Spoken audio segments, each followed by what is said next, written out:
AB Channel. Tanda-tanda PAS hari ini tuan-tuan sudah berada di ambang malapetaka. Muhyiddin pula pun satu hal tuan-tuan. Dah letak jawatan, lepas tu tak nak letak.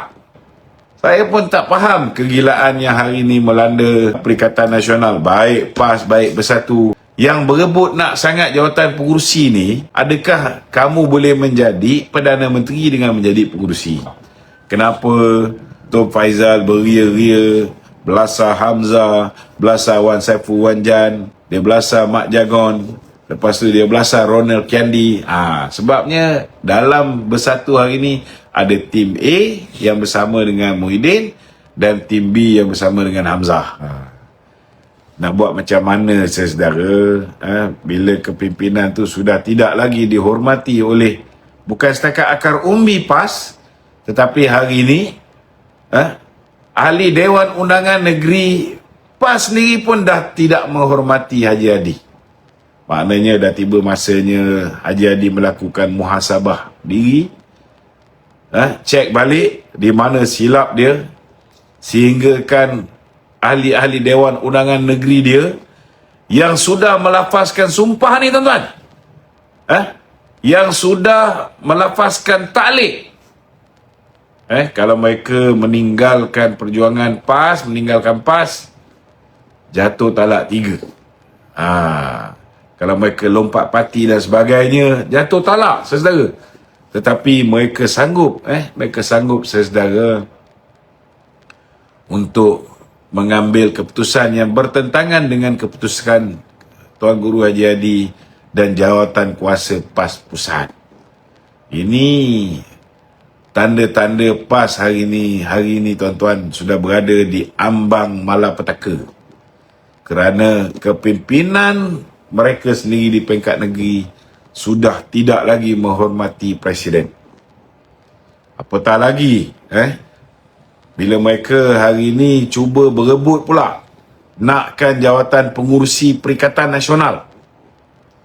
Mula-mula bila dah tak boleh tahan dengan perencanaan yang dilakukan di antara PAS dengan kumpulan yang menentang Muhyiddin Yassin, iaitu Hamzah Zainuddin, akhirnya pada 1 Januari berkuat kuasa peletakan jawatan Muhyiddin Yassin.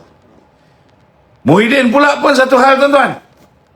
Dah letak jawatan, lepas tu tak nak letak.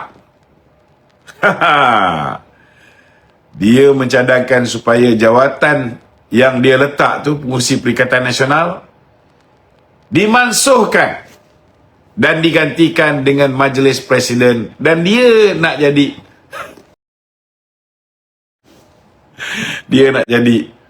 pengurusi Majlis Presiden. Samalah tu tuan-tuan, daripada buang apa yang dipanggil sebagai pengurusi Perikatan Nasional digantikan dengan Majlis Presiden Perikatan Nasional. Pengurusi jugalah, kan? Saya pun tak faham kegilaan yang hari ini melanda Perikatan Nasional, baik PAS, baik Bersatu, yang berebut nak sangat jawatan pengurusi ni. Adakah kamu boleh menjadi Perdana Menteri dengan menjadi pengurusi? Nak buat apalah gaduh awal-awal sangat ni, gaduhlah lepas pilihan raya. Pastikan masuk pilihan raya tu ada poster boy yang bersesuaian, yang boleh dijual, kan? Kita ni risau juga kalau lah katalah poster boy, contohnya lah, bukanlah bagus sangat dia orang punya poster boy ni tuan-tuan. Poster boy dia pun banyak kes SPRM, contohnya macam Samsuri, ada kes SPRM. Contohnya macam Sanusi, ada kes SPRM yang nama dia juga diheret sama, kan? Tapi saya pun tak faham kenapa sehingga hari ini, contohnya lah, tanah bernilai 33 juta ringgit dia jual dengan harga RM500,000, sampai sekarang dia tak didakwa lagi. Kita tunggulah, manalah tahu SPRM dapat bukti yang lebih lengkap, mereka akhirnya dapat menghadapkan Samsuri ke muka pengadilan. Kalau Samsuri tu tuan-tuan, di kalangan banyak-banyak lah geng-geng Perikatan Nasional ni, dilantik menjadi pengurusi Perikatan Nasional, kacau juga, kacau juga. Sebab, yalah, dia ni seolah-olah dilindungi, belum ada kes mahkamah.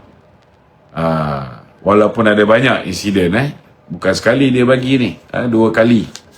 Tanah yang sama ni, pernah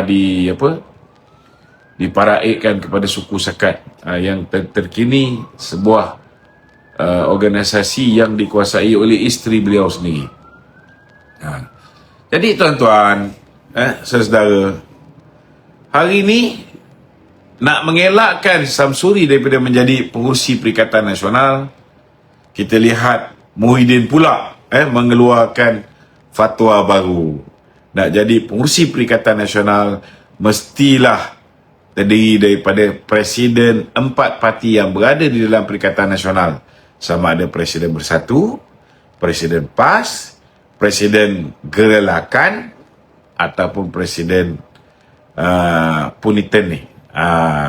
Takkan nak lantik Puniten ataupun Dominic Lau, kan? Nak lantik Haji Adi dah bawa beg, tak larat. Dia pun tak nak. Dia nak bagi laluan kepada orang-orang lain di dalam PAS. Tapi Muhyiddin menoktahkan cita-cita ini dengan meletakkan syarat bahawa ianya mesti dipegang oleh salah seorang presiden 4 parti di dalam gabungan Perikatan Nasional. Inna lillahi wa inna ilaihi raji'un. Sadaqallahul azim, tuan-tuan. Walaupun ada yang mengatakan satu mesyuarat akan diadakan pada 19 hari bulan ni, saya begitu yakin, tuan-tuan, ianya tidak semudah seperti mana yang dijangkakan. Kerana mereka sudah semakin hari semakin berantakan. Hamzah Zainuddin sudah digantung selama berapa lama? 4 tahun 4 ke 3 tahun. Tak kisahlah, kita pun tak penting ni, kan? Dia nak gantung Hamzah pun bagus, kalau boleh pecat. Tapi kalau dia pecat, tuan-tuan, Hamzah boleh bawa kawan-kawan dia semua sekali masuk UMNO. Tapi kalau dia gantung, Hamzah nak pergi sini tak boleh, nak pergi sana pun tak boleh. Kecuali lah, kalau 1-2 hari ni siasat, saya pun ada dengar juga, siasatan dilakukan oleh pihak ROS ke atas beberapa perkara-perkara pelik yang berlaku di dalam Bersatu ni. Jangan sampai Parti Bersatu ni terbubar. Kalau Parti Bersatu ni terbubar, tuan-tuan, macam-macam boleh jadi. Kalau dulu mereka ada aku janji, mereka ada akta lompat parti dan sebagainya, tetapi kalau Parti Bersatu sudah terbubar, sudah tidak boleh lagi beroperasi secara rasmi, maka ahli-ahli parlimen dia pun bebaslah. Boleh pergi ke PAS, boleh pergi ke UMNO, boleh pergi masuk DAP. Tak ada orang boleh halang. Dia yang tinggal yang menyokong Muhyiddin ni, saya nampak lah yang betul-betul tegar menyokong Muhyiddin ni, tinggal Azmin, tokoh semburit negara. Tinggal Peja, tokoh disko kat rumah dia tu. Dan seorang lagi kawan lama saya ni lah, kan? Tom Faisal. Nampak macam mana dia ketua perangan, kan? Kalau dia pun tak sokong presiden dia, huyup dia. Kalau Hamzah jadi presiden, dah tentu-tentu dia berhenti daripada menjadi ketua perangan. Hamzah mestilah lantik ketua perangan baru. Jadi apa jadi sekalipun, dia kena pertahankan Muhyiddin Yassin sebagai presiden Bersatu. Kerana nyawa dia sebagai ketua perangan terletak di tangan Presiden Bersatu. Kalau berhenti Muhyiddin, alamat Hamzah dah tentu-tentu akan tukar ketua perangan yang baru. Ini kita kena faham kenapa Tom Faisal beria-ria belasah Hamzah, belasah Wan Saiful Wan Jan, kan? Dia belasah Mak Jagon, lepas tu dia belasah Ronald Kiandi. Sebabnya dalam Bersatu hari ini ada tim A yang bersama dengan Muhyiddin dan tim B yang bersama dengan Hamzah. Tapi yang saya pasti hanya tinggal 3 Abdul yang hari ini, tuan-tuan, bersama dengan Muhyiddin Yassin. Tiga-tiga ni bukan ahli parlimen. Tiga-tiga ni bukan ahli parlimen. Dari segi kekuatan, saya tengok Hamzah jauh lebih kuat berbanding dengan baik Azmin Ali, baik siapa nama, Tun Faisal, begitu jugalah dengan Peja. Okey. Wan Faisal pun kata jangan jadi macam Pondan, baling batu sembunyi tangan. Kalau pecat betul-betul. Memanglah Wan Faisal memang nak supaya mereka ni dipecat. Sebab mereka pun belajar melalui UMNO. Contohnya tuan-tuan, kita ada pengkhianat. Nama dia H2O. Bila dia membantu Atok, kita diam lagi. Tetapi bila lepas pilihan raya 2022, dia bantu Muhyiddin dapatkan SD daripada 9 orang yang lain, termasuk diri dia 10, maka akhirnya kita menggantung dia. Kenapa UMNO tak memecat Hishamuddin Tun Hussein, tuan-tuan?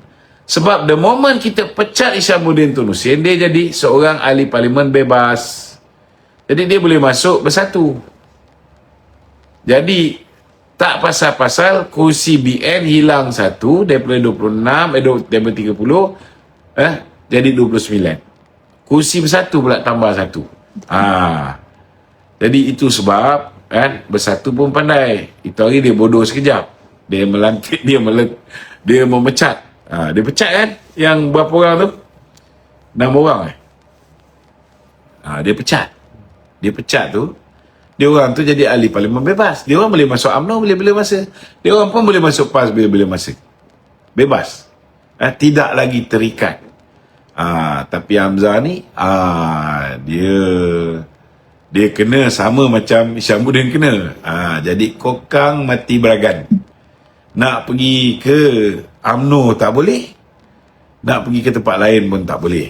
Itu sebab dia gantung saja, tuan-tuan. Digantung. Sebab kalau misalnya Hamzah bawa ahli-ahli parlimen ni masuk UMNO, tiba-tiba jumlah ahli parlimen UMNO melonjak lah, tuan-tuan.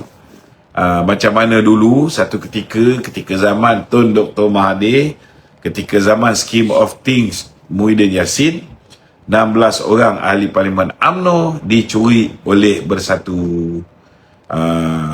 Kali ni kalau dia pecat, sekalilah tuan-tuan, walaupun ada akta anti lompat parti, mereka boleh menyeberang ke parti lain. Ini kena faham. Itu sebab mereka digantung saja. Okey.